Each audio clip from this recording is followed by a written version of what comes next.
Nakakatuwa talaga si Katie dahil siya talaga ang gumagawa ng way na magkabalikan ang kanyang mama at papa.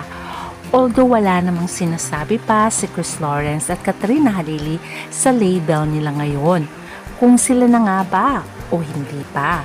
Pero makikita naman doon ang pagmamahal nila sa isa't isa.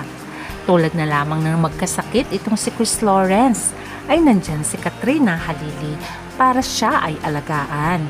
Siyempre nandun din si Katie na nagbibigay ng inspirasyon sa kanilang dalawa. Kaya naman nakakatuwa din ang mommy ni Katrina na very supportive din talaga kay Chris Lawrence na dinalaw niya din si Chris nung magkasakit siya. Ating alamin kung ano talaga itong request ni Katie na nagulat na lamang si Kat at si Chris Lawrence nang sabihan niyang, "Papa, will you marry Mama?" Ating alamin.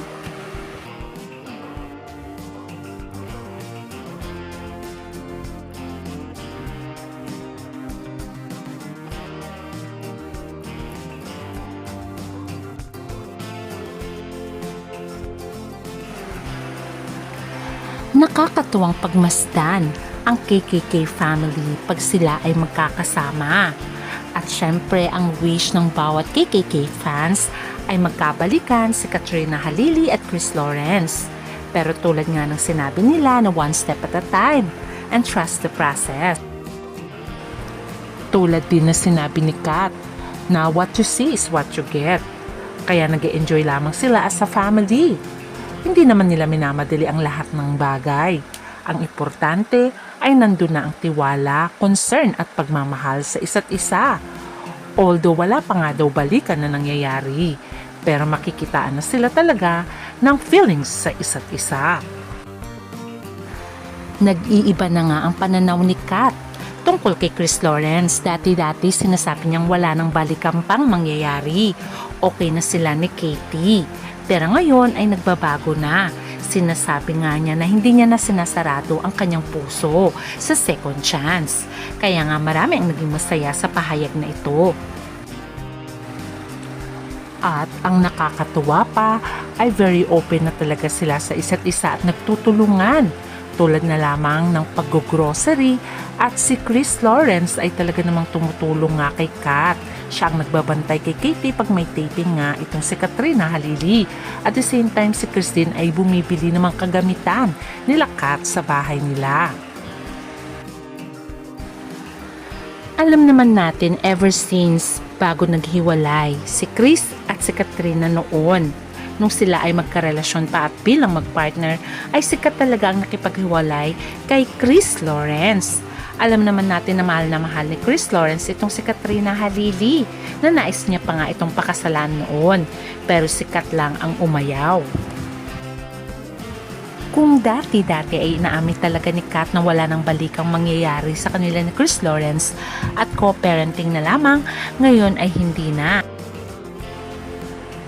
Dahil nga naniniwala na nga silang dalawa na may forever. At sana nga ang forever na yon ay hahantong sa kasalan at habang buhay na pagsasama. Tulad ng mga wish ng mga fans na sana ay mauwi sa kasalan ang relasyon ni Katrina at Chris Lawrence, for sure, ang higit na magiging masaya doon ay si Katie. At siya na mismo ang nagsasabi na, "Papa, will you marry Mama?"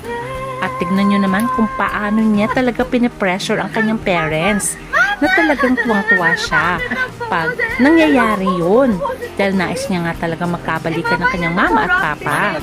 Kaya kinukulit niya ito. Tignan nyo naman kung gaano kakulit si Katie na nakakatuwa. Papa first.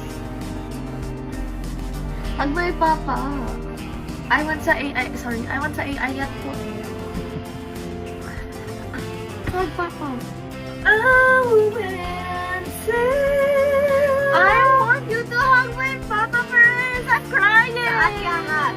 Saan? Dito.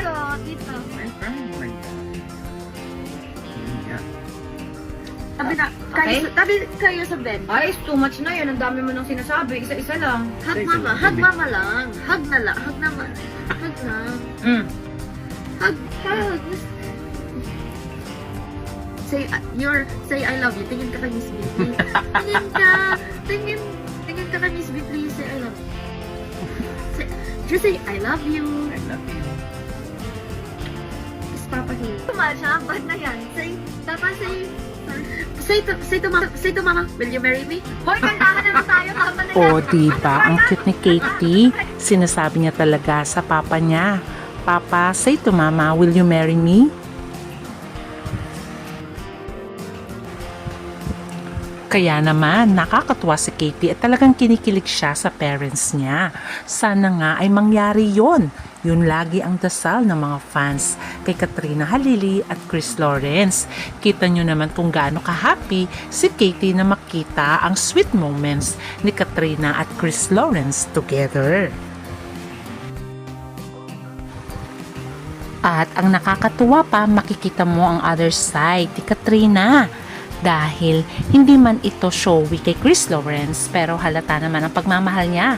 Dahil magkasakit si Chris, ay pumunta pa nga si Katrina at Katie sa condo unit nito at siya nga ang nagluto ng pagkain ni Chris Lawrence. At the same time ay pinag-grocery niya rin si Chris at nagdala pa nga ng supplements para gumaling agad ito.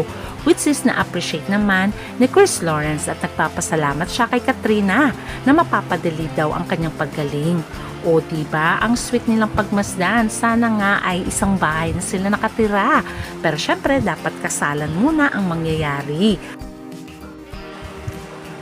At pag nangyari ang kasalan ni Katrina at Chris Lawrence, for sure ay maraming happy. At ang wish natin sa kanila ay magkatotoo yun. At sana nga mabuo na ang KKK family para laging happy si Katie. Kaya itong ating aabangan. Hanggang sa muli, please don't forget to like, share, subscribe. Bye!